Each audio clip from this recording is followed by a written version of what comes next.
इतिहास की दुनिया में आपका अभिनंदन है दोस्तों। इतिहास पाठ के अंतर्गत हम प्राचीन भारतीय इतिहास की चर्चा करेंगे।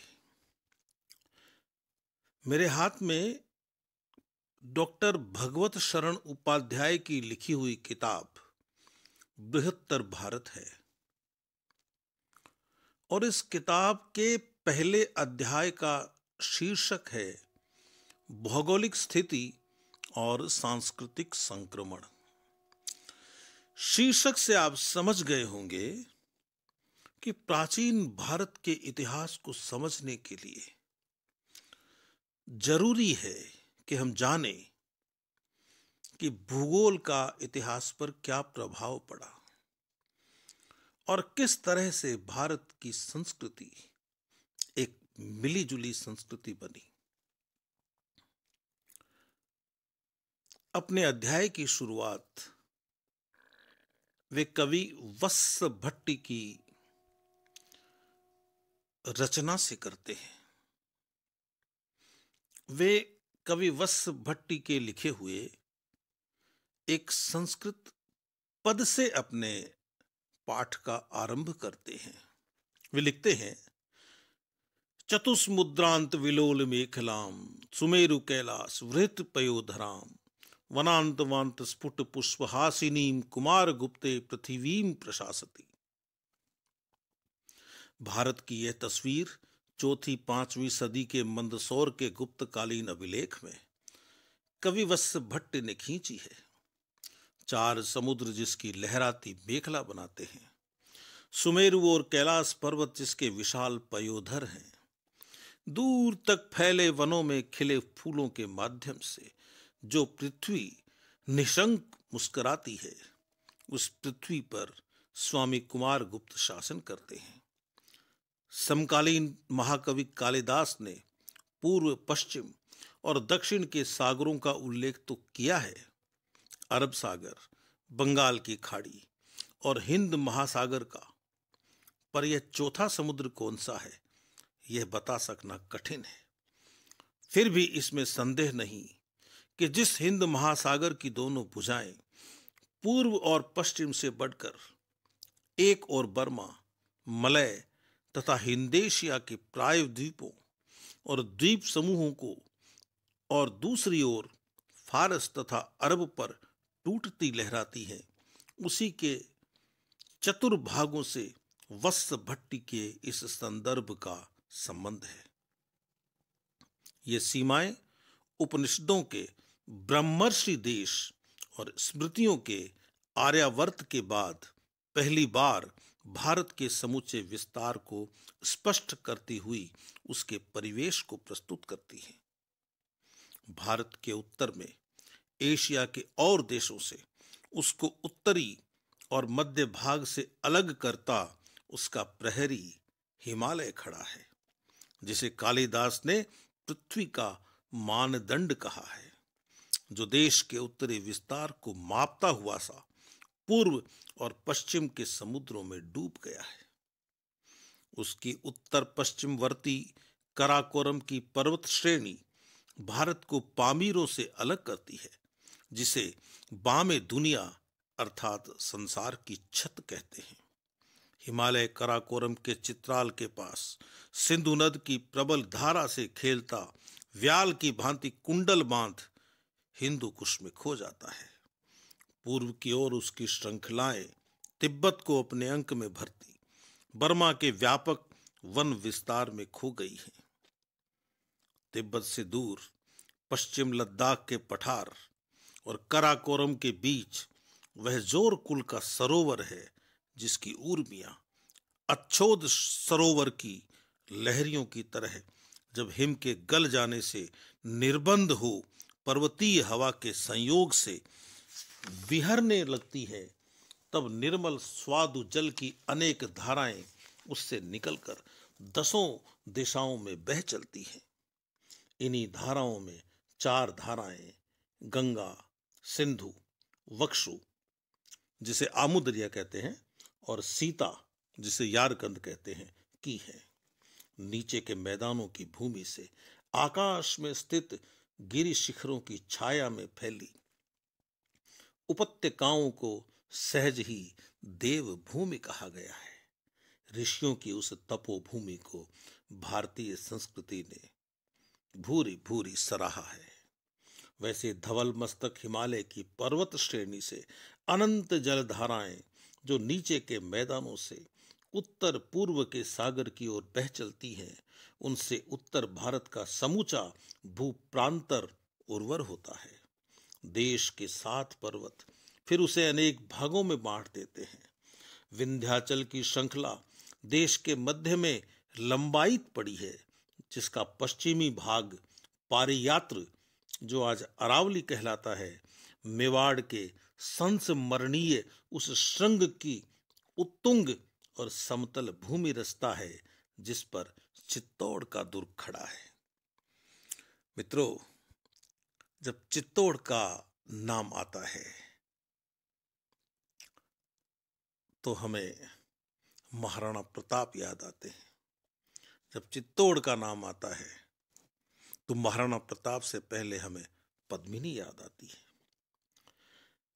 उपाध्याय आगे लिखते हैं,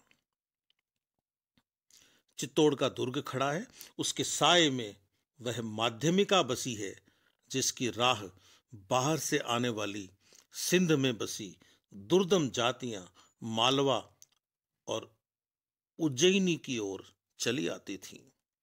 अगस्त्य ऋषि के पौराणिक परंपरा के उस शिष्य विंध्य की पाद भूमि में सतपुड़ा विशीर्ण पड़ा है और इधर उसी विंध्य की पूर्वी ग्रंथि मेकल से नर्मदा का आविर्भाव होता है। मित्रों, आप सुन रहे हैं कि कितनी सुंदर भाषा का प्रयोग किया है डॉक्टर उपाध्याय ने। कितना लालित्य है उनकी भाषा में और वे किस सुंदर तरीके से भारत की महिमा गा रहे हैं। वे लिखते हैं, नर्मदा के सागर संगम पर कभी भृगुकच्छ यानी भड़ोच अवस्थित था, जो मिस्र, रोम, अरब और ईरान के नाविकों का समान लक्ष्य का पत्तन था। पत्तन माने बंदरगाह। उज्जैनी की मंडियों में समूचे देश के विक्रयार्थ संसार के बाजारों से वस्तुएं जो धारासार बरसती थी, वे सागरगामी पोतों से उतरकर पहले इसी भृगुकुच्छ के बंदरगाह में उतरती थीं। ताप्ती भी नर्मदा की भांति पश्चिम सागर में ही लीन हो जाती है और दक्षिण में पूर्व सागर में गिरने वाली गोदावरी, कृष्णा और कावेरी की धाराएं हैं।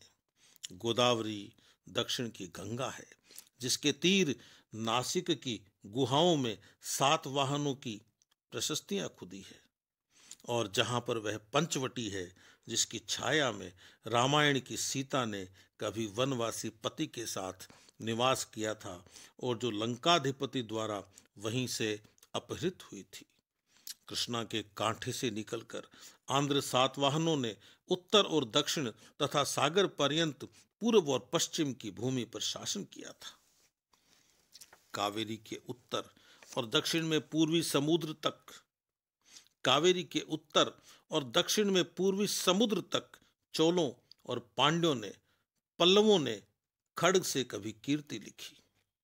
पश्चिम के सागरवर्ती केरलों ने न केवल यूरोपीय जातियों की रसोइयों को एला, लरबग और काली मिर्च की सुगंध से सुवासित कर दिया था, बल्कि जब बर्बर किजीमोत अलारिक ने रोम के कैसरों की अमर नगरी के कुलीनों की प्राण रक्षा के बदले काली मिर्चों का मोल मांगा, तब 37 मन मिर्च देकर केरल ने उसकी रक्षा की।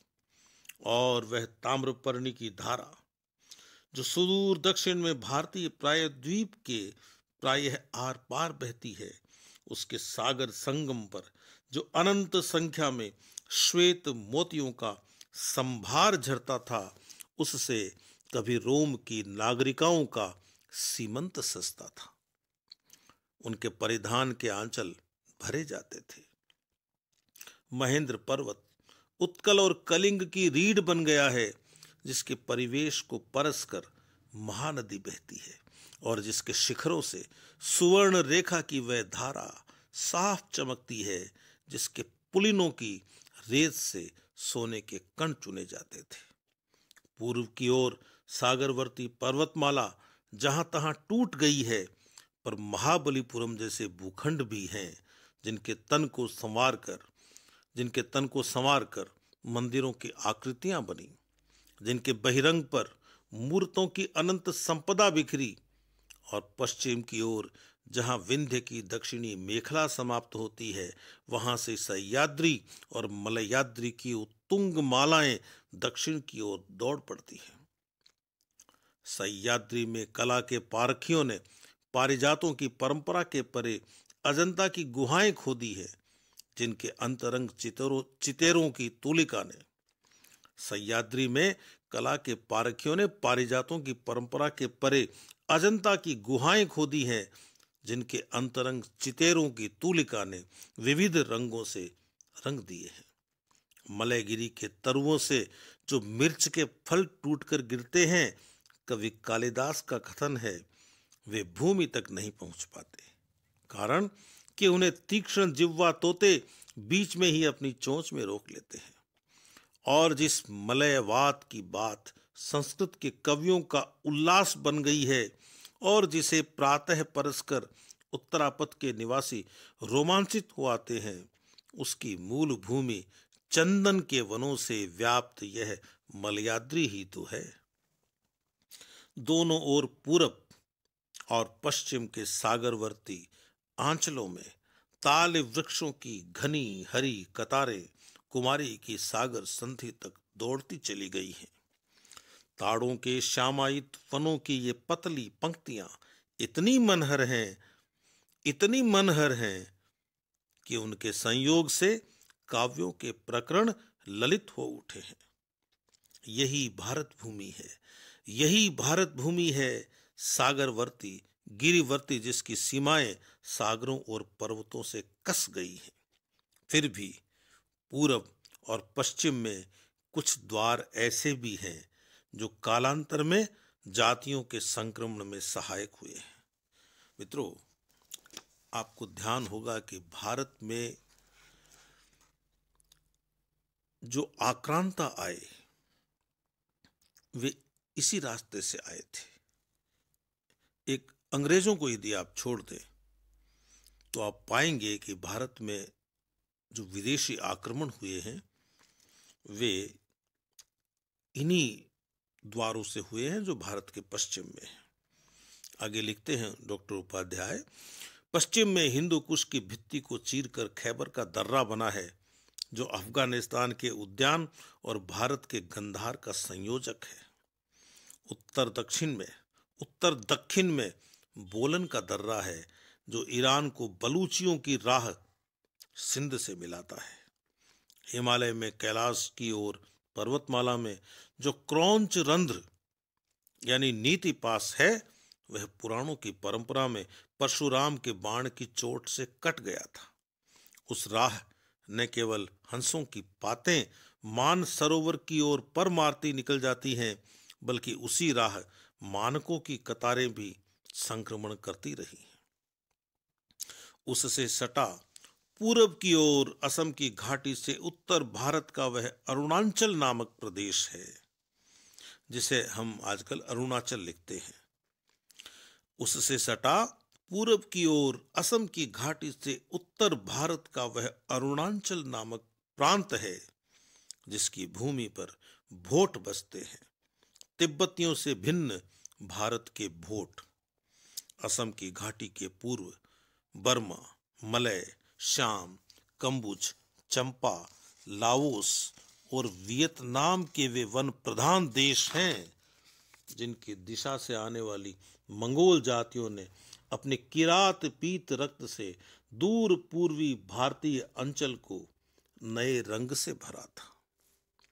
उसी दिशा से स्थल के मार्ग जाने वाले भारतीयों ने उन पूरब के देशों में अपनी संस्कृति फैलाई थी। असम की घाटी में ही पद्मा बहती है, ब्रह्मपुत्र का वह शक्तिम नद बहता है, जिसका जल पौ फटते ही अरुणार्क की किरणों के छूते ही लाल हो जाता है। लोहित, जिससे उसका नाम सार्थक ही लौहित्य हो जाता है। उसी लोहित्य के तीर गुवाहाटी का वह नगर है जिसका प्राचीन नाम प्राग ज्योतिष इस कारण था कि वहीं पहले पहल प्रकाश की रश्मियां प्राची के आकाश से फूटकर धरा पर भारत में सबसे पहले बरस पड़ती थी। असम प्राचीन भारत का काम रूप है, जहां मानवों के मन की सारी कामनाएं पूरी हो जाती थी और जिसका नाम बार बार पूरब के माध्यम से उत्तर भारत के पश्चिमी भागों के लोक गीतों में आता है। शंकित पत्नियां पूरब जाने वाले अपने पतियों को सावधान करती हैं कि उधर मायाविनी नारियां बसती हैं, जिनका रोमांचक रूप मोह लेता है और पश्चिम के नरों को भरमाकर मेष यानी भेड़ा बना लेता है। तो मित्रों, यह प्राचीन भारत के इतिहास के संदर्भ में पहले पाठ का पहला खंड था। हम दूसरे खंड में फिर मिलेंगे। तब तक के लिए अनुमति दीजिए। नमस्कार।